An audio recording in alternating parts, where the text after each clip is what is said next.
Axolotl, Julio Cortázar, parte 2. Fue su quietud la que me hizo inclinarme, fascinado, la primera vez que vi a los axolotl. Oscuramente me pareció comprender su voluntad secreta, abolir el espacio y el tiempo con una inmovilidad indiferente. Después supe mejor la contracción de las branquias, el tanteo de las finas patas en las piedras, la repentina natación. Algunos de ellos nadan con la simple ondulación del cuerpo. Me probó que eran capaces de evadirse de ese sopor mineral en el que se pasaban horas enteras. Sus ojos, sobre todo, me obsesionaban.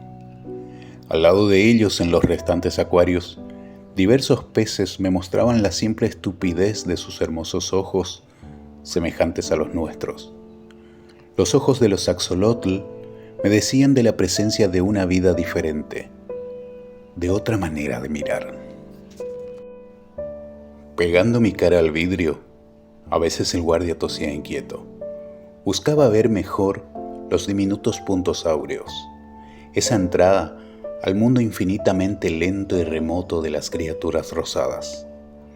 Era inútil golpear con el dedo en el cristal delante de sus caras. No se advertía la menor reacción. Los ojos de oro seguían ardiendo con su dulce y terrible luz. Seguían mirándome desde una profundidad insondable que me daba vértigo. Y sin embargo estaban cerca. Lo supe antes de esto, antes de ser un axolotl. Lo supe el día en que me acerqué a ellos por primera vez. Los rasgos antropomórficos de un mono revelan, al revés de lo que cree la mayoría, la distancia que va de ellos a nosotros. La absoluta falta de semejanza de los axolotl con el ser humano me probó que mi reconocimiento era válido, que no me apoyaba en analogías fáciles. Solo las manecitas, pero una lagartija tiene también manos así, y en nada se nos parece. Yo creo que era la cabeza de los axolotl, esa forma triangular rosada con los ojitos de oro. Eso miraba y sabía, eso reclamaba. No eran animales. Parecía fácil, casi obvio, caer en la mitología. Empecé viendo en los axolotl una metamorfosis que no conseguía anular una misteriosa humanidad. Los imaginé conscientes, esclavos de su cuerpo, infinitamente condenados a un silencio abisal, a una reflexión desesperada. Su mirada ciega, el diminuto disco de oro inexpresivo y sin embargo terriblemente lúcido, me penetraba como un mensaje. ¡Sálvanos! ¡Sálvanos! Me sorprendía musitando palabras de consuelo, transmitiendo pueriles esperanzas. Ellos seguían mirándome inmóviles. De pronto, las ramillas rosadas de las branquias se enderezaban. En ese instante, yo sentía como un dolor sordo. Tal vez me veían, captaban mi esfuerzo por penetrar en lo impenetrable de sus vidas. No eran seres humanos, pero en ningún animal había encontrado una relación tan profunda conmigo. Los axolotl eran como testigos de algo, y a veces como horribles jueces.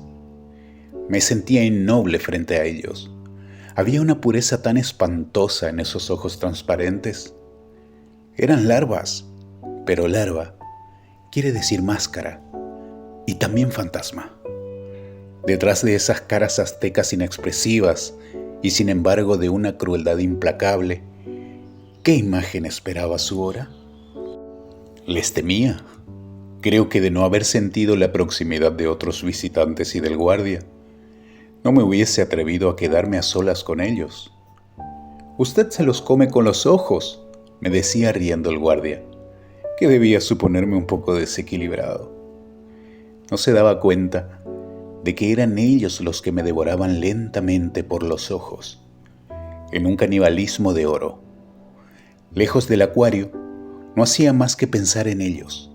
Era como si me influyeran a distancia. Llegué a ir todos los días, y de noche los imaginaba inmóviles en la oscuridad, adelantando lentamente una mano que de pronto encontraba la de otro. ¿Acaso sus ojos veían en plena noche? Y el día continuaba para ellos indefinidamente. Los ojos de los axolotl no tienen párpados. Ahora sé que no hubo nada de extraño, que eso tenía que ocurrir. Cada mañana, al inclinarme sobre el acuario, el reconocimiento era mayor. Sufrían. Cada fibra de mi cuerpo alcanzaba ese sufrimiento amordazado, esa tortura rígida en el fondo del agua. Espiaban algo, un remoto señorío aniquilado, un tiempo de libertad en el que el mundo había sido de los axolotl. No era posible que una expresión tan terrible, que alcanzaba a vencer la inexpresividad forzada de sus rostros de piedra, no portara un mensaje de dolor. La prueba de esa condena eterna, de ese infierno líquido que padecían. Inútilmente, quería probarme que mi propia sensibilidad proyectaba en los axolotl una conciencia inexistente. Ellos y yo sabíamos. Por eso no hubo nada de extraño en lo que ocurrió. Mi cara estaba pegada al vidrio del acuario. Mis ojos trataban una vez más de penetrar el misterio de esos ojos de oro sin iris y sin pupila. Veía de muy cerca la cara de un axolotl inmóvil junto al vidrio. Sin transición, sin sorpresa. Vi mi cara contra el vidrio. En vez del axolotl, vi mi cara contra el vidrio. La vi fuera del acuario. La vi del otro lado del vidrio. Entonces, mi cara se apartó y yo comprendí. Solo una cosa era extraña. Seguir pensando como antes. Saber. Darme cuenta de eso fue en el primer momento como el horror del enterrado vivo que despierta a su destino. Afuera, mi cara volvía a acercarse al vidrio. Veía mi boca de labios apretados por el esfuerzo de comprender a los axolotl. Yo era un axolotl y sabía, ahora, instantáneamente, que ninguna comprensión era posible. Él estaba fuera del acuario. Su pensamiento era un pensamiento fuera del acuario. Conociéndolo, siendo él mismo, yo era un axolotl y estaba en mi mundo. El horror venía, lo supe en el mismo momento, de creerme prisionero en un cuerpo de axolotl, transmigrado a él con mi pensamiento de hombre, enterrado vivo en un axolotl, condenado a moverme lúcidamente entre criaturas insensibles. Pero aquello cesó cuando una pata vino a rozarme la cara, cuando moviéndome apenas a un lado, vi a un axolotl junto a mí que me miraba. Y supe que él también sabía, sin comunicación posible, pero tan claramente. O yo estaba también en él, o todos nosotros pensábamos como un hombre, incapaces de expresión, limitados al resplandor dorado de nuestros ojos, que miraban la cara del hombre pegada al acuario. Él volvió muchas veces, pero viene menos ahora. Pasa semanas enteras sin asomarse. Ayer lo vi. Me miró largo rato y se fue bruscamente. Me pareció que no se interesaba tanto por nosotros, que obedecía a una costumbre. Como lo único que hago es pensar, pude pensar mucho en él. Se me ocurre que al principio continuamos comunicados, que él se sentía más que nunca unido al misterio que la obsesionaba.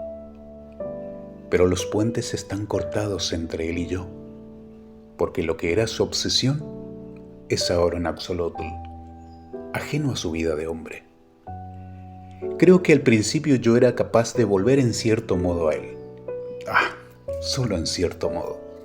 Y mantener alerta su deseo de conocernos mejor. Ahora soy definitivamente un axolotl. Y si pienso como un hombre, es solo porque todo axolotl piensa como un hombre dentro de su imagen de piedra rosa. Me parece que de todo esto alcancé a comunicarle algo en los primeros días, cuando yo todavía era él, y en esta soledad final, a la que él ya no vuelve, me consuela pensar que acaso va a escribir sobre nosotros, creyendo imaginar un cuento, va a escribir todo esto sobre los axolotl.